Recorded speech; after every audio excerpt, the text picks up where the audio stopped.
উত্তম কৰ্মযোগী হোৱা। ওম শান্তি। আজিৰ মুৰলী 16 তাৰিখ 12 মাহ 2023। বাবাই কৈছে, মৰমৰ সন্তানসকল, অবিনাশী চাৰজনৰ পৰা একোৱে লুকুৱাব নালাগে। অৱজ্ঞা হ'লে ক্ষমা খুজিব লাগে, নহ'লে বোজা বাঢ়ি যাব, নিন্দুক হৈ যাবা। প্ৰশ্ন: প্ৰকৃত উপাৰ্জনৰ আধাৰ কি? উন্নতিত বিঘিনি কিয় আহে? উত্তৰ: প্ৰকৃত উপাৰ্জনৰ আধাৰ হৈছে পঢ়া। যদি পঢ়া ঠিক নহয় তেন্তে প্ৰকৃত উপাৰ্জন কৰিব নোৱাৰে।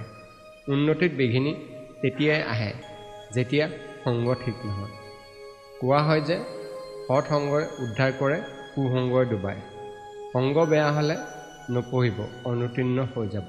সংগ ইজনৰ সিজনক ৰসাতললৈ লৈ যায়। সেয়েহে সংগদোষৰ পৰা তোমালোক সন্তানসকল বহুত সাৱধানে থাকিব লাগে।